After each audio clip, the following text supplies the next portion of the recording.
The Duke and Duchess of Sussex still attract the attention of large parts of the media and the public more than 2 years after stepping down as working members of the firm.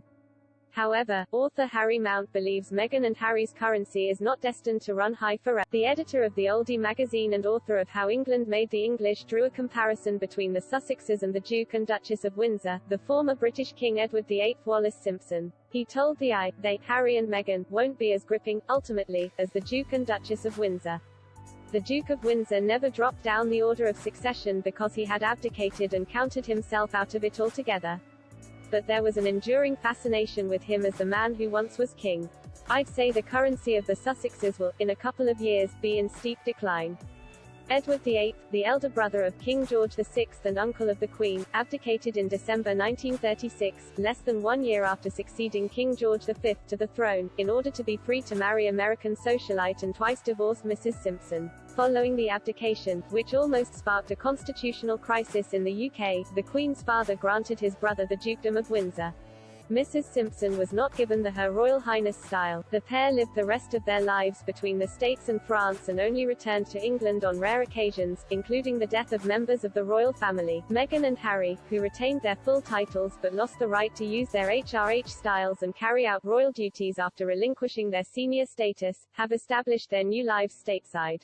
Prince Harry also remains sixth in line to the throne, but he is destined to be pushed down with the passing of the years as Prince George, Princess Charlotte and Prince Louis grow up and create their own families.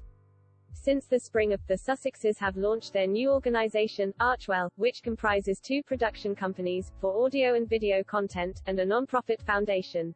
They also bought a home in the star-studded neighborhood of Montecito, in Santa Barbara, and have attended a number of events focused on issues close to their hearts, including racial justice and vaccine equality. Their first public trip back to the UK since their exit from the firm took place in June, when the entire Sussex family traveled across the pond to celebrate the Queen's Platinum Jubilee. This trip gave the Queen and Prince Charles the chance to meet for the first time in person Lilibet Lily Diana, the daughter of Meghan and Harry born in June last year, and see again Archie Harrison, who had last been on British soil in mid-November 19. However, Meghan and Harry had already paid a private visit to the monarch in April, while on their way to The Hague to attend the Invictus Games. The Duke of Sussex had also flown back solo to his homeland on 2 occasions in 21, first to attend the funeral of Prince Philip and in July to unveil the statue of Princess Diana at Kensington Palace's sunken garden. Now, Meghan and Harry are gearing up for another brief trip to Europe.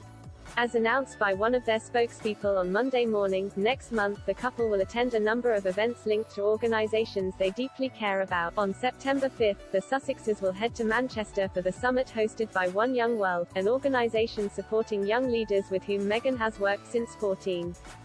The following day, the couple will be in Germany to kick off the countdown to next year's Invictus Games held in Dusseldorf. And on September 8, they will be once again in the UK, this time in London, for the Well Child Awards, the yearly celebrations of extraordinary and brave ill children and youngsters.